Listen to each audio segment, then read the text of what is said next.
Hey, Break Timers, it's Patrick McMullen, and welcome back to this episode of the Break Time U podcast, featuring a book review of Yeah But chapters 1 and 2, and blending together an update on Ryan's journey to lose 40 pounds. So listen in and enjoy. Hey, it's Patrick McMullen. We're back on the BreaktimeU podcast and joined by Mackenzie and Ryan. You guys are all familiar with these wonderful folks. And this episode's about updating Ryan's journey, getting beat by the warrior, beat into that 40-pound weight journey. So before we do that, though, is we also have a new podcast guest that's coming up, Marc Wolfe. And he's the author of this infamous book here called Yeah But.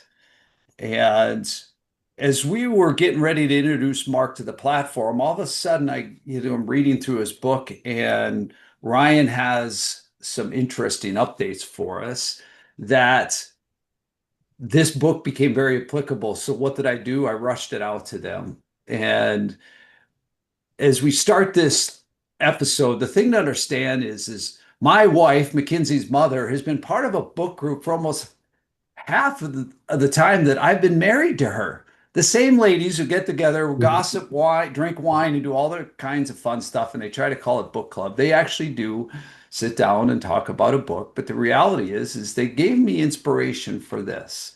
And that is let's get thought leaders, folks that write books, and let's do book club. Let's review it. Let's go through it.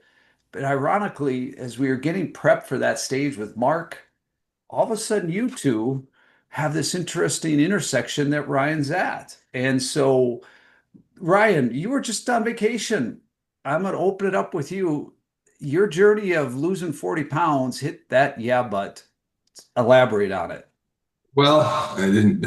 It's not like the journey had started much. It kind of was met immediately with the yeah, but gate before I could get out of the turnstile or whatever it is.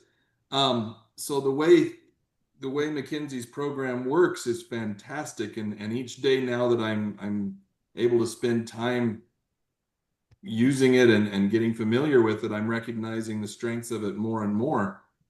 But as it worked out, the first day I was able to get in and do something within the program, I was also getting up at 3 a.m. to catch a plane to Seattle to go golfing with some buddies. And in as it relates to this book, there was certainly an opportunity to say, yeah, I'm definitely all in, but I'm going to have to wait until this is over.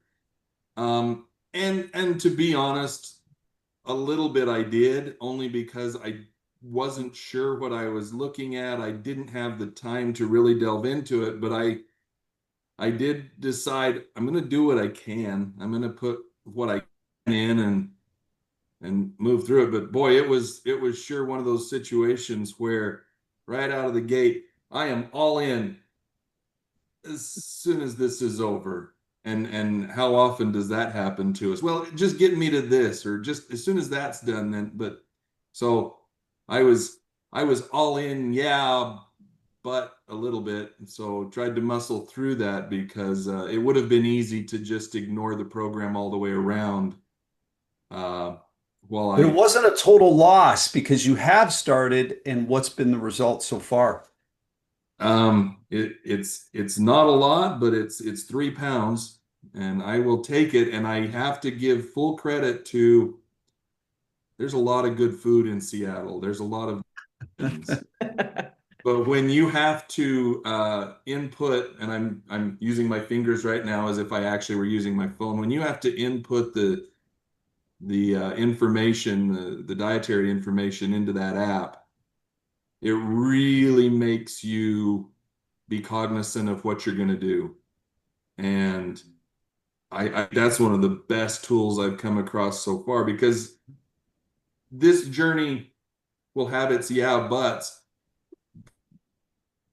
But about this, and have done the yeah but situation, and having tools really can help you move through those yeah buts, which I in what we're going to discuss today is a huge thing. If you have the tools, you have to take the time to think about it. But once you have the tools, you may not know how to use them perfectly, but start using them and they will have an effect. And I was able to even drop some, it was 3 pounds, but it's 3 pounds. It's 3 pounds closer than I was before. Well, Kinsey, here's the reality is I going to kind of dual purpose here with this question for you. Because the reality is in chapter one, especially for me, when I look at Mark's book and yeah, but is the number one thing that says, I'm ready, but, and it talks a lot about being ready and being prepared. And you look at this and deal with people every single day and with Ryan and very, people like that in their journey who they're ready. They have all the information they need to be prepared. They constantly give that excuse. Maybe it's just not the right time. How could you, how do you deal with that? How do you work with people and how can you help? Because Ryan clearly he jumped in. He's down 3 pounds and you clearly are starting a new habit. But how do you break that barrier? If someone's watching this, what are you going to tell them who wants to follow in Ryan's footsteps? Absolutely. And it's interesting that you pointed out the being ready versus being prepared, because that was the number one takeaway from chapter one is a lot of the people that I work with are ready. They are mentally at odds with themselves to where they are at a point in their life where they are so miserable that they need to make a change, whether it's they don't like the picture that they see in the mirror and they need to change that narrative that they're saying for themselves. Maybe it's they can't run around with their kids and they need to change that. Maybe they want to run around with their grandkids and they struggle to get down and off the ground without assistance and without trouble. And they know that they need to change that. So mentally, they are ready. A lot of times where I see the struggle come into play is the preparedness. But what I try to remind the people that I'm working with is the fact that you may not be prepared, but I am. I am prepared with every single tool that you need in order to be able to achieve your goals. And whatever obstacle you are likely going to face, especially in these initial stages, I have either faced them myself and overcome them, or I have helped somebody else overcome them. So my ask of anybody when they first work with me is I'm like, I understand you don't know me very well yet. We'll get to know each other real well here in these first couple weeks. But I ask that you trust me and you are willing to communicate when you are struggling so that I can help you be prepared. I can help you to prepare yourself for a week's worth of food. I can help you to prepare for and anticipate the struggles that you are going to experience on the weekends. I ask that you lean into me and you ask me questions so that when you do go to your Memorial Day barbecue or whatever it may be, your lake day over the summer, that I can help you to navigate that free of stress and free of anxiety. I can be prepared for you. You just have to be willing and ready to be able to take whatever actions or tips, tricks that I'm going to give you and implement them. Well, one of the things in chapter two that Mark talks about here is it's been done before. And when you think about Kinsey and Ryan, you've tried to do this before. Kinsey, you work with people that have worked with other people, and there's people that do what you do, and there's people that want to do what you want to do, Ryan. And the reality is one of the things that I just heard you say, Kinsey, that I think Mark in the books really stresses is the resources are available for folks that if you want to make change and overcome that yeah, but moments, the resources and tools are there. And Ryan, I think you just acknowledged one of the biggest things is all of a sudden by having the tools, things have changed a little bit for you. Your outlook has changed. Is that fair to say? I think that's very fair to say. I also really liked in the book how it talked about um, using past quote unquote failures to motivate and sometimes it's not the time, but that time leads to the next time when it is. And I feel like for me, there's a lot of truth to that. Um, you Kinsey acknowledged ready and prepared, or ready and sometimes you can be prepared past. I just really, if I'm being honest, wasn't ready. But I feel like coming into this, I wouldn't have brought it up to you. I've never sought out help before. And that tells me my level of readiness. Mm-hmm.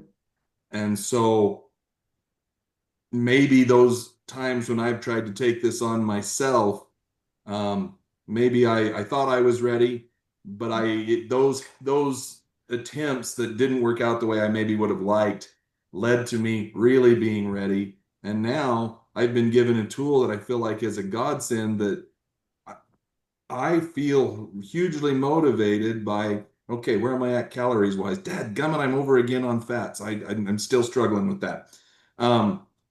But having that has really connected with me in a way that I don't know if it would have before. And so, yes, I feel like that is I've really tapped into that and felt that. And when you think about one of the things that I took out of this chapter, and it still comes back to simplicity. You just talked about fats and proteins, and Kinsey talks about, you talk about this all day, but it's actually pretty simple when you really digest it in a day. Is you only got to track a few things, and I like how Mark on his book on page 29, he talks about something that you want to talk about, hitting yourself right between the eyes with something, that music, something, Ryan, you really love. Um, every piece of music you've ever heard, from Beethoven to Taylor Swift, is a reiteration of the same 12 notes over and over and over, just played in slightly different combinations. And I feel like what's one of the messages that I highlighted in his book, and it's that aha moment for me, is that when he says, you don't, if it's already been done, sometimes you just need to do it a slightly different way that works for you, whether it's for you, your business, your weight loss journey. And Kinsey, that's something that you specialize in, is that this is not a one size fits all. And sadly, too many people fail because they do try to get a book or follow something online, and it doesn't work for them for a number of different reasons. And talk about that. Absolutely. And kind of like you had mentioned, is when it comes to weight loss, when it comes to fat loss, whatever goal it is that you're trying to work towards, I'm not reinventing the wheel. I'm teaching you how to eat in a calorie deficit. I'm teaching you how to eat higher protein meals to maintain muscle mass, and teaching you how to increase your water and find a sustainable exercise program for you. I'm not reinventing the wheel. I'm telling you to eat in a calorie deficit and move more. Now, where I may be reinventing the wheel for a lot of people, and for the hundreds of people that I've worked with in the Team BTO community, is the fact that I have worked with you to find a way that suits you and your lifestyle best, and then provided you with the accountability to actually follow through with those things. And when you were struggling and you came up against a roadblock and couldn't keep moving forward, rather than stopping, we figured out a way to go around it, and working with you to figure out that way around it so that you could keep moving forward rather than just stopping and quitting like you've probably done so many times before.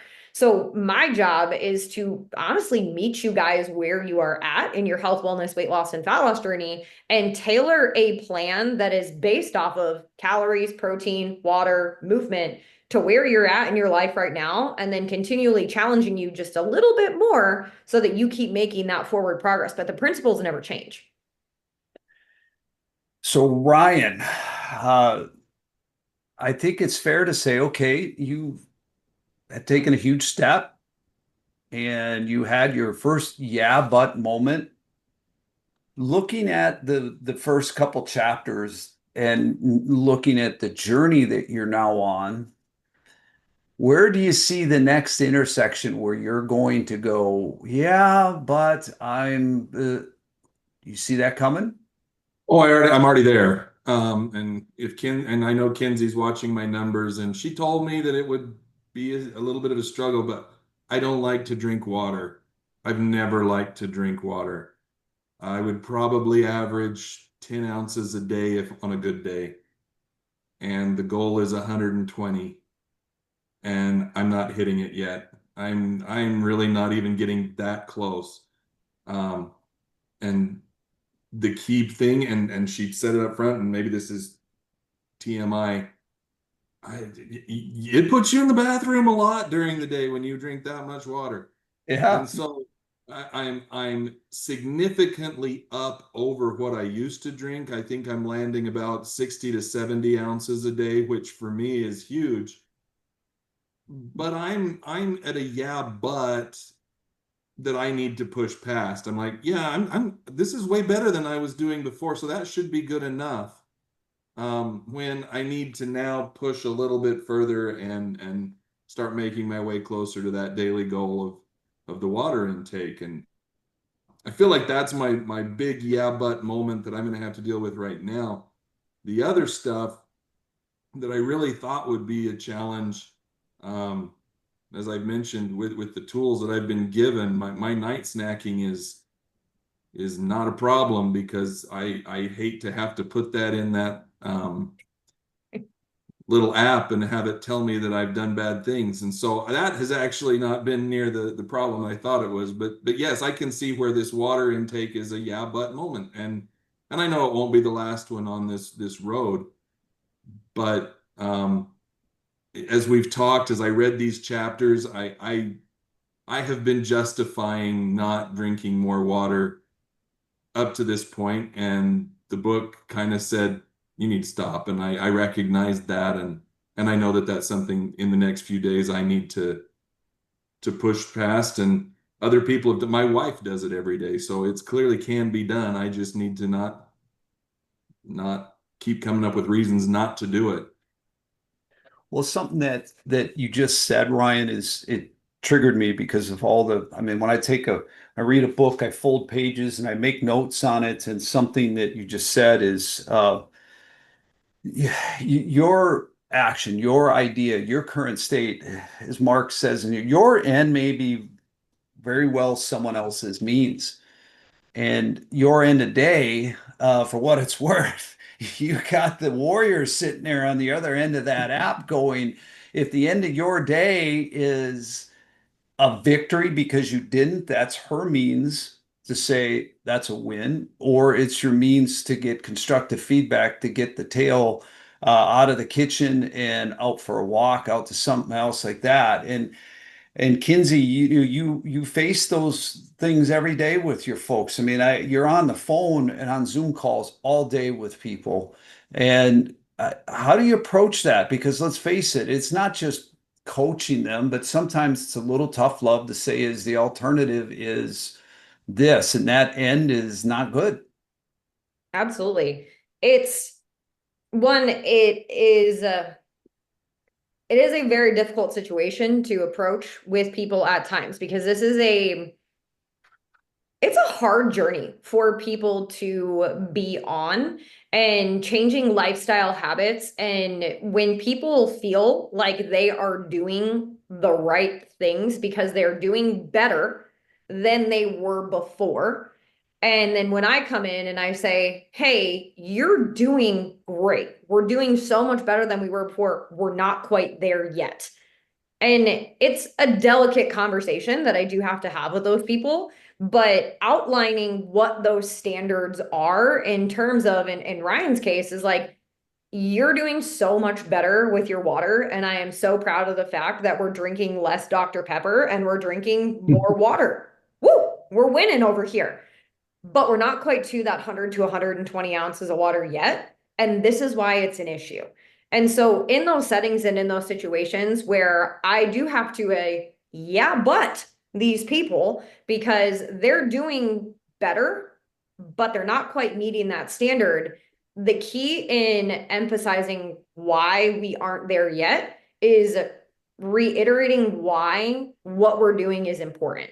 So in those settings and in those situations, making sure that I am re-educating and then I am tying whatever it is that I am trying to get that person to do, whether it's increase their protein, go out for a walk at the end of the day rather than grabbing an evening snack, because if they're in the kitchen, they're going to eat. If they're away from the kitchen, they're not going to eat, whatever it may be. Why I'm trying to get them to do that is so important. So for Ryan, he's wanting to be healthy, to be around with his family for many years. Well, is Dr. Pepper going to help you be healthy and around with your family for many years, or is drinking more water going to help you to do that? And reminding you of those simple reasons why we're drinking more water, why we're eating more protein, so that I don't have to say, yeah, but quite so frequently. I can come back at you and be like, Ryan, you freaking did it this week. We hit the 100 to 120 ounces of water. And you're like, yeah, because I constantly had that thought in the back of my mind is my goal when I'm having those conversations. So as we get close to the end of this episode, I have two specific things out of this book that I that I wanted to ask, one for each of you, and it triggered me out of the first couple chapters of what would apply to each. And then I'm going to share my own here in just a minute. But the reality is, I'm going to have you guys think about it while I talk about mine. So, Ryan, I'm going to tell you and you'll digest it. And Kinsey, I'm going to tell yours. So, on page 24, one of the follow-ups was the fact that it says, does the prospect of success scare you? So, Ryan, this is applicable to you because perhaps you fear the responsibility, the scrutiny, or the potential change it could bring. So, what I really want you to think about and digest there just for a second is it's that responsibility, and especially the scrutiny you're going to get from her and all these folks. So I want you just to think about what your answer, and I'd love to hear what your answer is. And based upon our talks today, does it change? And secondly, Kinsey, this one's for you. One of the things that I actually have set to ask Marc Wolfe when we do his podcast is people by nature do not like confrontation. Yet, that is what you do for a living. And so I want you just to digest that, Kinsey, because that's not one of Marc's exercises, but it is one for you. So I look at that and I say to myself, I want to hear what your answer is. So as I wrap up, and what did I take out of the first two chapters is I still ask myself a couple things that I really drove home to me. What is the positive of being negative? It's an oxymoron. It makes no sense. And the reality is all of us have a tendency to default to, in this world filled with toxicity that you can find when you look at your phone, tune into social media, it's certainly any mainstream media. I mean, hell, you would think that the world was ready to collapse if you watch, no matter what side of the aisle you're on, that this whole world's going to hell. So I still come back to is you have a decision every day to go, yeah, I can be positive, but you know what? I'm going to invest in the drama and bull, you know what? Okay. So that was number one. And number two, I still go back to finding at times that today becomes tomorrow, which becomes next week.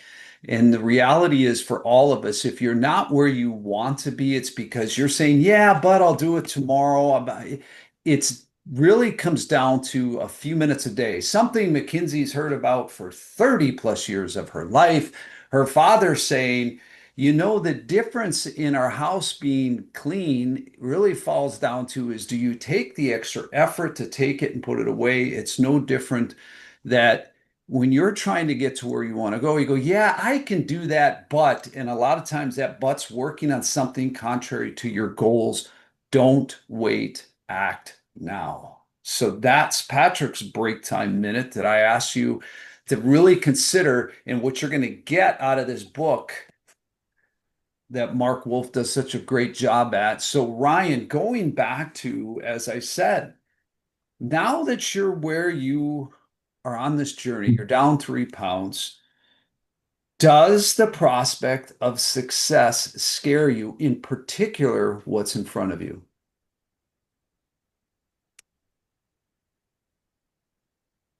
You gave me some time, and that's still a hard question because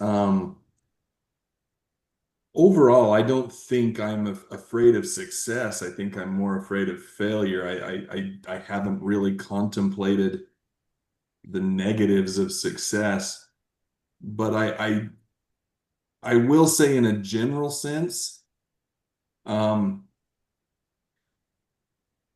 if it depends on how much, and I think I will find out how much of my identity is wrapped up in my appearance because you tend to it's easy to write off a lot of things if you say, well, if I look different, things would be better. And so when I look different, how many of those things will actually be better, and how much of it will have been right here that it had nothing to do with this aspect? I think there's going to be both. Um, so there's that. That would probably be the biggest way I fear success is when I get on the other side and I'm there, what is the reality that I have perceived to be versus the reality that is, and well, that's pretty much it. It's pretty powerful, kids, isn't it? Yeah. That so much value is put in. It's something that as a father that always bothered me about the sport that my girls competed in. They competed in gymnastics and they always sought perfection. And it was always tough to see. But a lot of us, Ryan, you and I are dads, and it's this keep up with the Joneses. And what you're talking about here is some of us, it's like this destination syndrome, something that Mark talks about. For those of you interested, he talks about how do you deal with destination syndrome, where, oh, my life will be better when I look like this. And it's probably one of my biggest faults. We all think that we'll wait, and it comes back to, yeah, I'll do that, but I'm not going to until I'm here. And so that's Ryan, that's powerful. I'm going to be intrigued to see as we progress in this journey what that looked like. How do you reevaluate that down the road? And I would say to remind the three of us that we have that honest conversation. Sound like a plan? Yeah, all in. Okay. So Kinsey, you've had a little bit of time to prep because that's one you didn't probably expect me to ask. But in a Mm-mm. world filled with people that don't want to have confrontation unless they're sitting behind a keyboard on Twitter with a ghost name, gunning people and under all these other things when it comes to overrunning people as a keyboard warrior. The world doesn't like confrontation, yet you have to confront people every day to overcome their yeah buts. How did you get comfortable with that? And why? Yeah. Um, it honestly comes down to my mission with Team ETO. Like my mission is to help as many people as possible create the life that they are proud of. And if there are settings and scenarios where I see that someone is falling short somewhere and I don't confront them on that thing, I am making it about me. Because if I tell Ryan that he is doing all the right things and he's doing great when he's not hitting calories, protein, water, movement, I'm making it about me because I don't want to upset him and I don't want him to leave. But if I make it about me, it's never going to be bigger than me. It's never going to help Ryan. Ryan's never going to achieve his goals. And if Ryan doesn't achieve his goals, well, then Ryan can't go tell all of his friends about how amazing this program is. And I can't help them create the life that they are proud of either. So, as my dad knows very well, I am very much so a people pleaser. I like to make people happy. I don't like to upset people. And I don't like to make people angry or upset with me. I want to make them happy. And so in those initial stages when I was working this job is I would do the yeah, buddy, you're doing great, or give people attaboys, and then people would leave and they'd be frustrated and they would not achieve their goals. And it's because I was making it about me rather than making it about them and their goals. So at the end of the day, that narrative in my head, anytime I go to have that conversation, is Kenzie, don't make it about me. Don't make it about you, make it about them. Make it about them and their goals, because when I have that conversation, I want you to understand why this is going to help you to achieve your goals. So that's the narrative that I have to tell myself when I have those conversations is if it's about me, it's never going to be bigger than me. That's pretty powerful because when you think about it at the end of the day, if we all would take a serious reflection in the mirror about where we are in life, quit blaming outside factors, which is pretty much akin what Mark talks about. But the world's screwed up, and then that's why you made an honest reflection to say, is this my role is really to make this about you and confront you with facts, the true and supported with data that shows and actions, and that's powerful. So and that's where it comes down to. Kins, where was the intersection? I probably know it, but tell the world what was the intersection ultimately that made you say this is what I want to do versus a lot of other stuff. Yeah. So, obviously my dad does know because he was there when it all happened. I had gotten accepted to school to be a naturopathic doctor. And I went to college to be a medical doctor. That is thought what I thought that I wanted to do for my entire life. And went and I took my exams and I got accepted to school. And then I'm sitting at day one of medical school orientation. And at that point in time, I had already started Team BTO and I had been coaching for 2.5 years. And I could only think about the people that I was helping that I was neglecting by sitting in an 8 hour orientation. And it was in that moment that I was like, I'm already doing what I'm meant to do. Like at the end of the day, it is my mission to help as many people as possible create the life that they are proud of. And I was already doing that without an MD or an ND stamped behind my name. And that is what really helped me to start to take it seriously and truly move my mission forward and honestly stop making it about me and start making it about the people around me so that I could move that mission forward. Yeah. Well, as we wrap up this segment, let's swing back to the book because you each have a couple things that you took out of it, and it's really the break time minute. I've told you what mine were, and yeah, I want to do certain things, but it really does come down to those 3, 4 minutes. It's some of the different things that Mark talks about that, the things that I do and I want to do, i.e., Kins and I are going to go do a marathon at the end of the year. We're going to do a Spartan. Guess who ran 4 miles in 8.5 minute pace this yesterday? Okay, it. If I hadn't followed it and really kicked my butt in the gear, I'd say, yeah, but I'll do that next month. Well, next month it's going to be twice as hot as it is now. And it just comes down to I was ready and I am prepared. I know what to do. I've done it. So just go flip and do it. And I started doing it. And now all of a sudden I'm actually seeing my resting heart rate down. There are measurable things that are already happening that are different than weight loss. And I'm excited, Ryan, that you're going to see some of those things pretty dang quick as well. So as I took out of it, I am ready. I am prepared. So quit waiting, quit messing around and go. So chapter 1 and 2 for me, that was it. Lots of other great stuff. Ryan, how about you? Well, I have to admit you stole it right there. I mean, that so many times I'm a planner. I like to have things in order because I hate the unexpected and I hate doing things that I don't enjoy because if I'd planned better, I wouldn't be doing them. And so I tend to be that person who, well, I want to do this, but I really need to get all this in place. And the experience of going on this vacation and the opportunity to say, yeah, but was instrumental for me. There's been a couple times in my life where I have pushed past that and accomplished other things that I'm very proud of because you start, even when you have the tools, if you don't know how to use them, the only way you're going to ever learn how to use them is to use them.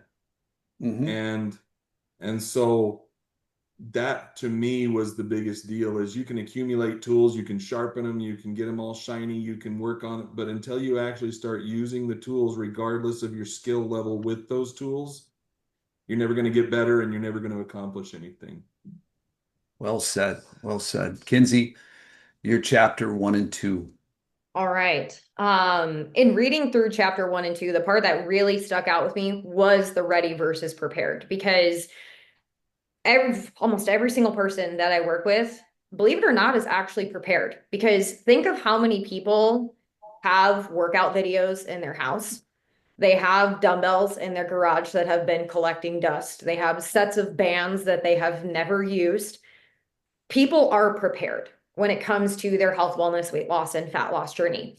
It's the fact that they are waiting until they are ready to start. And unfortunately, a lot of times that thing that is signifying that those people are ready is a very negative life event. That is something that is very negative with your health. You have some type of health scare, your blood work comes back abnormal. You can't go play with your kids. You can't play with your grandkids, insert whatever it is. And so my takeaway with it is you are prepared. You just need to start before you're ready. Stop waiting until you are ready. There is never going to be a perfect time. There's never going to be a perfect scenario, because if you're going to wait until you're ready, you're waiting until it's too late. And as Mark talks about on page 22, that paralysis by analysis, things that we've always heard, that it's there every single day. Guys, this is the BreaktimeU podcast. Ryan and McKinsey, and Ryan is going to drop 40 pounds. He's 3 pounds down. This was also talking about this book, Yeah But. You want to join in this Yeah But? Visit markawolf.com/Yeah But book, YEAHBUT book. And rest assured, folks, it's also a working workbook. It's not just a book. Some action stuff on the end. It's pretty cool. So check it out. Ryan McKinsey, looking forward to having you on the next episode, and hopefully, Ryan, a few more pounds down. Amen. Well, folks, you have just finished watching Ryan and Kinsey talk not only about Ryan's update on his weight loss journey, but it's, as we described, it's our first book club review.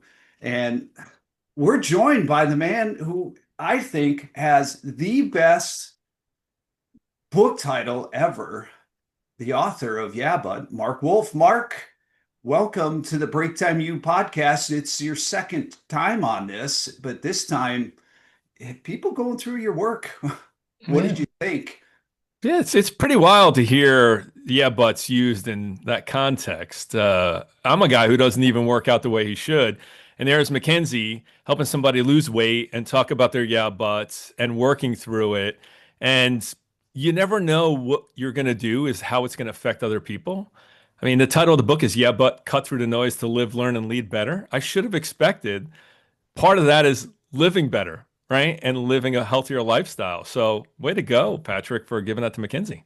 Well, the reality is, Marc, is I have to tell you, when we had recorded Mackenzie and Ryan, and you and I were prepping for all of these different things, and Ryan calls me and he goes into this, well, I was really digging into it, but, and I mean, you talk about a right hook to the head, okay? Because here I had this little gem sitting in front of me, and I had already gone through. And folks, just so you understand, again, if you watch the first podcast, Marc, this is not just a book that's read it. That's a workbook. It's a journal. Be honest with yourself. Did you ever envision that all of a sudden this fitness trainer who works with people who have long past their prime in the gym, whether they're in their 20s or even works with people in their 70s. Did you ever thought that would happen? You know, that's the beautiful thing about putting something out there. And I talk about that in the book, is that you have expectations. Hey, this is my target audience. This is who's going to read it. And then all of a sudden, out of left field comes people that were half the age of the people you thought were going to be targeted, or you have somebody talking about health because of it, because we all have yeah buts. Yeah. That's the cool part. And when you don't preach it, people, because no one really wants to be preached at, Patrick. I Right. mean, if you've got a spouse, if you've got kids, no one really wants to hear what you're doing wrong and hear it again and again. But when you hear it from a point of view of what's possible if you do, and I'm not a cheerleader either, Patrick. I'm not the guy who's going to be like, you could do anything. I was like, no, you can't. Actually, no, you can't. You can't do anything, everything, or you're supposed to, there's certain things you're supposed to do. And we already know what we're supposed to do. And even with the Ryan and Mackenzie episode, he knows where he wants to be. If he can envision what his body's going to look like or how he's going to feel or what he's going to be able to do. And she's just such a motivator with all that. It's exciting to watch somebody who believes it even more than Ryan does that he's going to get there.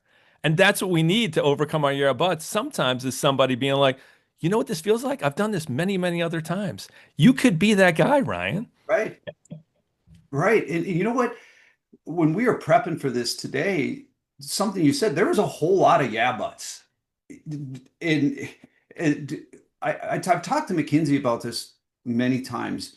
You know, McKinsey's job is to call people out on their yeah buts. Mhm. I have to ask you, how did you ever get comfortable? This just became your passion. I mean, I've watched your stuff, but all of a sudden you come out and say, I'm going to call you on your nonsense and bring it out. But it is done. I have to tell you, folks, chapters 1 and 2 are just an eye opener because it's so right down Broadway. But I have to tell you, you're comfortable doing that. Where did you find that? Well, because I know what's on the other side of it. See, Patrick, it's when people just complain to other people about what you should do, nobody wants to be should all over, right? Should do this, should do that. You don't want to Right. be.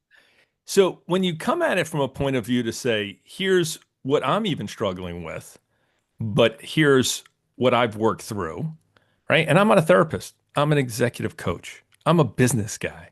So, and I'm also a guy from New Jersey with my mom being 100% Italian. So there is that, right? There is a, hey, what, and it's funny. I just did an interview, a podcast with somebody. They're like, you people from Jersey, you think opinion is fact. I was like, it's not. So sometimes we come across in a way where it's like, there's just, I see what can be done. But here's the part that's the differentiator. When you actually care about somebody in a way, when you say it and you support them and you say it in a way to say, hey, I'm not saying this is easy, but I'm saying being a little bit closer to it, being moving closer, even losing 5 pounds. And again, my book's not about weight loss, right? It could be about anything. It could be about starting a new business. It could be about being a different leader. We talk about, yeah, but I don't have time. Who does that affect, Patrick? Yeah, but I don't have time. You think there's just one target audience for that? No. Anyone who ever says that says they don't have time. So when you tell somebody, "Yeah, I don't have time either," but guess what? That guy you're working next to has the same exact amount of time. How did he accomplish it? And he's in your same department. And we're not talking about Steve Jobs and what he did at Apple. We're talking about the person next to you. Oh, well, and here comes the next yeah, but. Yeah, but they don't have kids. I was like, well, they had kids. They just happened to have left. And by the way, when they had kids, they were crushing it too. And we always have yeah buts. It's about priorities. It's about, so I think when we look at our yeah buts, we really look at like what I need to help people see is that when they read a book or have a conversation, they literally can change the way that they see. And when they try it, it's very addictive when all of a sudden they're like, hey, this stuff works. I was like, yeah, it does. It does. And because you're chapter 1, I actually find myself in, and that's why when we came across this opportunity to mix in some of the other episodes we do. And I have to admit, I was a little nervous sending going, hey, I got this going on, but I'm going to send it and see because sometimes you're impacting lives far more than you ever thought you would. And all of a sudden, wow. But it just because it came down to chapter 1. Yeah, but I'm not ready. Mhm. And he's going on vacation. You can't, well, it can't because it would become the next day, or certainly in Ryan's case, it would have been next week. But Right. Right. instead, Kinsey kind of pointed out, no, you are ready. Right. And There's a difference between ready and prepared, right? I mean, ready is emotional, prepared is tactical. You need both. right? So Yes. if you're going to plan for anything, and I think Mackenzie and Ryan, that's just one example, right? But it can be applied anywhere. Many people won't go on vacation, but they still have a yeah, but and won't do it. So vacation is this person's reason not to. Remember when people said, I just needed more time, and then COVID hit and they had Yeah. nothing but time? And in the book, we talk about things still didn't get done that you said you were going to get done, but you had nothing but time because you couldn't leave your house. Huh. So it wasn't about time. It was about mindset. And that's not me calling anybody out as much as it's, hey, what about that? Or, I'm not ready. What does ready look like? When you Yeah. got married, right?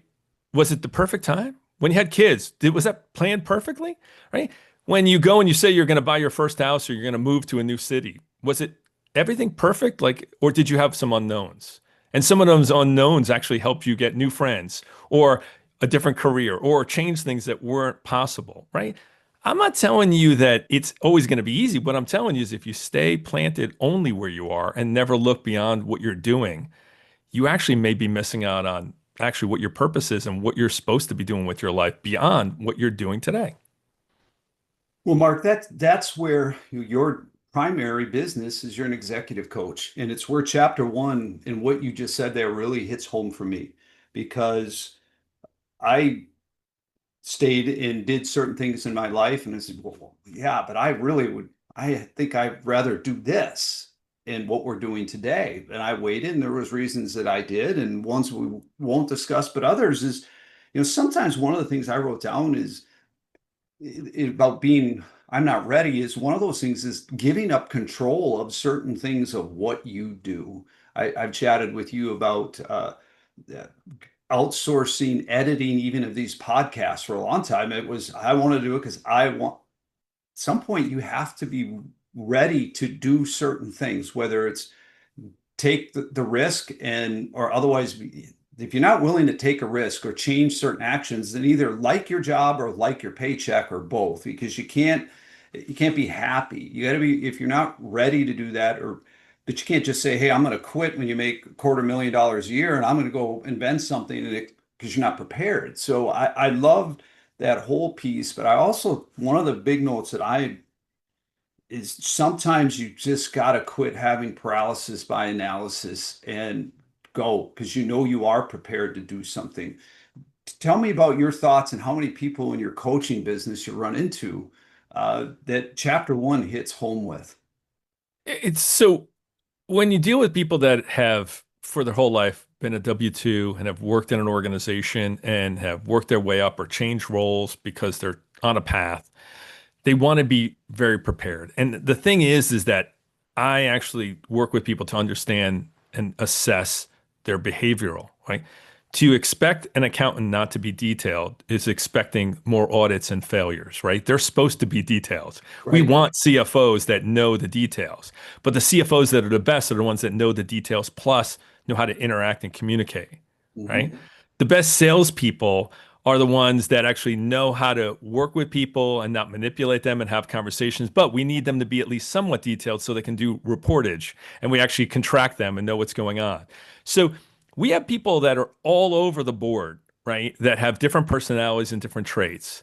But when you want to be so ready, you can try to be ready like Axl Rose producing the most expensive album of all times, right? So And yeah, that's crazy. right. So, I mean, a lot of people don't recognize, they just knew there wasn't an album, Chinese Democracy, that didn't come out for 15 years and cost $13 million. But when it takes that long, because what's the plan? And I'm not ready. And you know what? It's just not done enough. And the thing is that maybe if you would have released some singles or EP or done something different. Now I'm not in the record industry, even though I'm in Nashville. The point is that sometimes waiting so long doesn't get you out in front of others. Like this Mhm. book, there's probably things people are going to be like, oh, well, these butt busters, you should have wrote this in here and wrote that in there. I was like, okay, but at least you read it so you can have a comment, so you can tell me what to improve. Look, this works.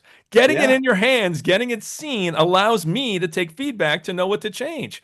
We can all do that, Patrick. It's not, Yeah. it's the secret sauce is getting it out there. It too often. I mean, this paralysis by analysis. I always used to talk about this when I was in my prior life of people are successful if they're up to the task: time management, attitude, sales skills, and knowledge. Okay. If there's so many people though that spend all their time acquiring knowledge that they never actually spend their time doing what they need to do, go out and grow your business.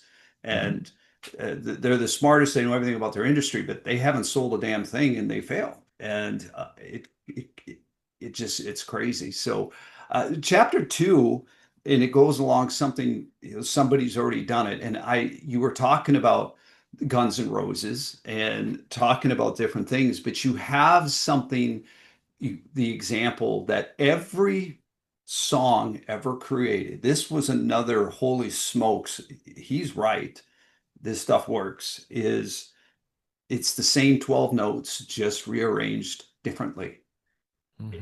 And folks, if you've really thought and think through, our job at BreaktimeU and my passion is making an impact on people's lives in the short time they may be on the break. If you took one thing away from everything that we discussed in this episode, that would be it. That example, every song is the same 12 notes, just sung differently. That is such a powerful example, Mark.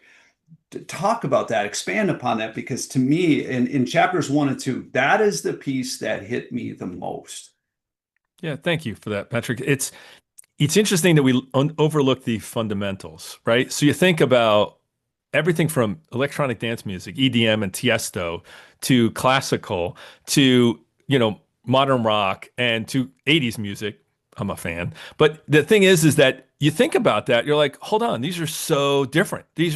And everybody, if you talk to somebody, like being a cat person or a dog person, you talk to them about music, they're going to have an opinion. Like, I can ask almost anybody. You can go in the break room, and if they put on music, people be like, I don't like this playlist, right? People have an opinion, or even to the opinion of, there was a playlist? I was so in my own head, I didn't even hear it, right? But there's an opinion. You understand that fundamentally, music has a foundation. And I use that as a metaphor for, look at how diverse that can be. But let's take another example. 8.2 billion people on Earth, right? And you think, we always act like it's brand new, whatever we're going through. I was like, I bet you somebody's been through what you've been through before, right? I bet you that this might have been solved before, and this isn't new. And I bet that what you're feeling feels overwhelming or exciting, but there's a perspective that, what are you going to do with that now that you know that, right? You talked about the difference between knowledge and wisdom. And really, knowing something is, I can ask ChatGPT or pick your favorite AI, get any information I want, but acting on it and making it your own is where the change comes. So when you read that chapter and you think about this, it's like, we're just an iteration of something that's already existed, right? If you have kids, you look and go, hey, how did they get that habit and not this one that I really like that they wish they would have picked up, right? And anybody that has more than one kid realizes that even if in a family, when there are two kids, they're so different that you're like, did they come from the same parents? And when they did, you're still like, what?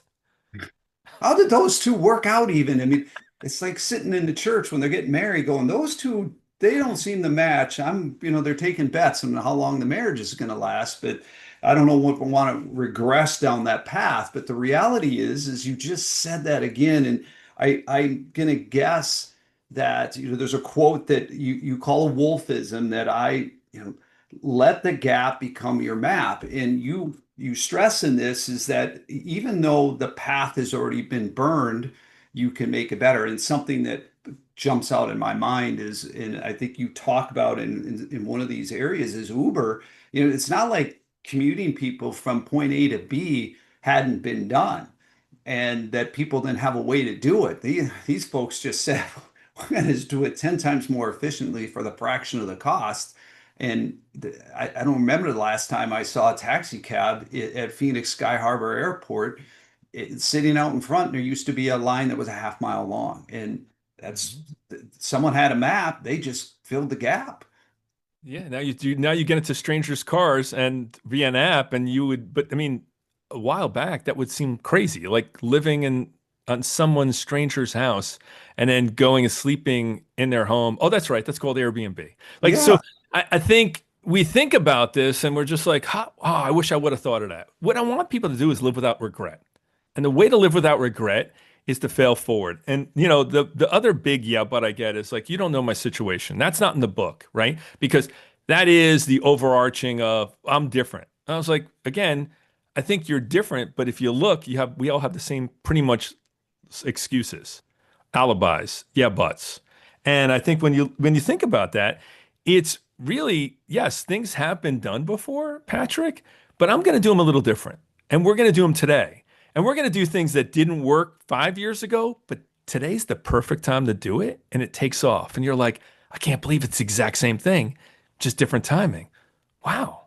Is that possible, Patrick? That you could take the same thing and you were too early in the market, like Apple and the Newton when that first came out, or technology that first came out, and people are like, this is horrible. And now you can't imagine not having a smartphone. I mean, my 93-year-old mother had a smartphone and she knew how to use it and text and everything else. But I was like, imagine not having a smartphone now. And I know there's those people out there that have flip phones. Hey, I'm not hating on you. I understand it keeps you a lot less distracted. There's a chapter on that too, about how distracted people are. But the thing is that you look at this and go, I'm really glad things failed forward. I'm glad that we iterated. And I'm also glad that things got changed so we can be where we are now. Well, folks, Mark just even defined indirectly, didn't even know he'd do it, is there's nothing unique about everybody has a podcast. Mark has his own. I have one, BreaktimeU. My uniqueness, I go after one segment. I'm in one vertical. Is I looked at the break room and a lot of people sitting there, a captive audience, and yes, they are sitting on their phone, they're doing things. But we've gone to employers and we want to help entertain and enrich their lives with content with folks like Marc Wolfe. That this book, folks, I guarantee it, if you are break timers, you're watching this, you're looking at this going, that is a really cool title. And it's why Mark is here, because it is so down to earth, straightforward. But the most important thing, Mark, as we wrap up this segment in the review of chapter 1 and 2 is, how can they get their copy of Yabba? It's on Amazon and it's on Apple Books, and it's crazy organically. If you type in yeah, but, and that's with one T, if you type in two T's, you're on your own. And Marc Wolfe, okay? Mark with a C, Wolf with an E, I come up in Google organically because it's so cool that yeah, but and Marc Wolfe, and you can go and download it and have an electronic copy or a hard copy. You can actually, we talked about the butt busters. We actually can fill it out and there's lines to fill out because there's questions in there. I've had lots of readers that have literally filled it out. You have, Patrick, where you're writing in the book, which is kind of cool, right? So imagine that a book could go and you talk to the author and you have a conversation and you change what you do every day. Imagine if that's possible. By the way, I've had a career of doing that.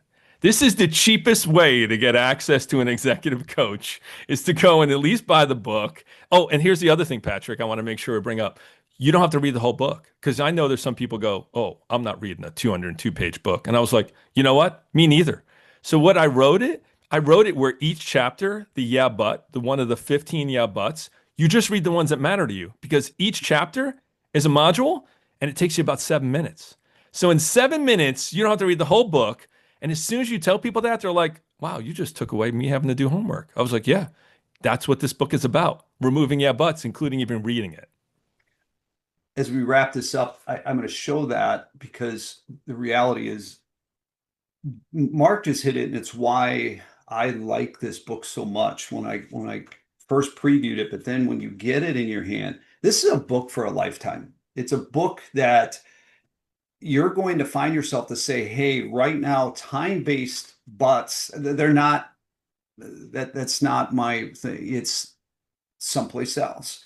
But I can see this sitting, I have this office that looks like a mini studio because of all the different campaigns and screens and locations that we're in. I feel like I'm in a mini news studio, but I have sitting right over here to my right, just it holds a couple different things. This book being here, it's one of those books that sticks with you. And folks, I can't say enough good things about it, because it has impacted me. I find myself now catching, if I say, yeah, but that is a antenna going up, and that I got to ask myself why I'm doing that. And it has improved my life. It has improved my business. And it's an impact I'm ever thankful for. And surprisingly, as we wrap up the segment, market, you have impacted a man's journey into losing 40 pounds. So as we wrap up, what are your thoughts, your final thoughts on that and on chapters 1 and 2? Yeah, I'm excited that people can own this. I love your excitement about this. I like that you wouldn't put this out there unless you really believed in it, and that's what I appreciate, Patrick. I mean, I'm not here to promote something I don't believe in. I've owned my own business since I was 16, so I'm a person that what I say I have to mean because my name is behind it. So that means a lot. And for Ryan and Mackenzie and how this helps them work together, this is part of why I do what I do. It's because when you see that you're part of other people's lives and businesses and you watch the impact you can have, a guy that grew up out of a broken home and divorced parents in New Jersey that started his own business can have impact on global organizations and help change people's lives. That's still humbling. And that still means a lot to me today. Well, Mark, thanks for joining and helping us going through chapters 1 and 2. I'm looking forward, or there will be an edit for you, Malik. I'm looking forward to doing the rest of this with you and hopefully continue to impact lives, not only as in the executive world and employees across the globe, but maybe even in some more areas of life that we never thought a Yeah But book could do. So thanks again, Mark, for joining us. Thank you. Break Timers, thanks for listening to this episode of the BreaktimeU podcast. To learn more or to follow Ryan's journey, visit BreaktimeU.com. And also, want to get Marc Wolfe's book? Visit marcawolfe.com. That's Mark with a C, Wolf with an E, marcawolfe.com. Thanks for listening in, and we'll see you on your next break.